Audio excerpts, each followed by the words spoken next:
ED notice ലഭിച്ചെന്ന വാർത്ത നിഷേധിക്കാതെ കിറ്റക്സ് ഉടമ Sabu M Jacob company CFO ED ഓഫീസിൽ ഹാജരായിട്ടുണ്ടെന്നും ആവശ്യമായ രേഖകൾ കൈമാറിയെന്നും സാബു എം ജേക്കബ് സമ്മതിച്ചു.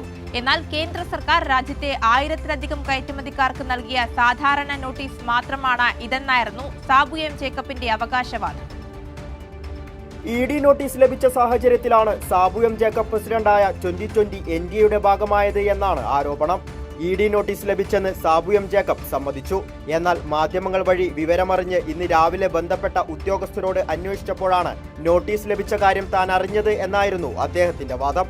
ഞാൻ ഇന്ന് രാവിലെ ഇവിടെ വന്ന് ഇവിടുത്തെ ബന്ധപ്പെട്ട ഉദ്യോഗസ്ഥരുമായിട്ട് ഇങ്ങനെ ഏതെങ്കിലും നോട്ടീസുകൾ ഇഡിയിൽ നിന്ന് വന്നിട്ടുണ്ടോ എന്ന് ചോദിച്ചു കഴിഞ്ഞപ്പോൾ ആണ് മനസ്സിലായത്, കഴിഞ്ഞ വർഷം മെയ് മാസം 25 മെയ് മാസം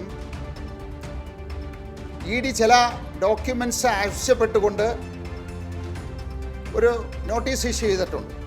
ഫെമ ചട്ടലംഘനത്തിന്റെ പേരിൽ 6 മാസം മുമ്പാണ് സാബുവിന് ഇഡി നോട്ടീസ് നൽകിയത്. 3 തവണ ഇഡി നോട്ടീസ് അയച്ചിട്ടും സാബു ഇഡിക്ക് മുന്നിൽ ഹാജരാവുകയോ ആവശ്യപ്പെട്ട രേഖകൾ സമർപ്പിക്കുകയോ ചെയ്തിട്ടില്ല. കോടികളുടെ വിദേശ നിക്ഷേപം സ്വീകരിച്ചതിന് നടപടികൾ ഇഡി ശക്തമാക്കുന്നതിനിടെയാണ് 2020 എൻഡിഎ മുന്നണിയുടെ ഭാഗമാകുന്നത്. പാർട്ടിയിലെ മുതിർന്ന നേതാക്കളോട് പോലും ആലോചിക്കാതെയായിരുന്നു തീരുമാനം. കൈരളി ന്യൂസ്, കൊച്ചി.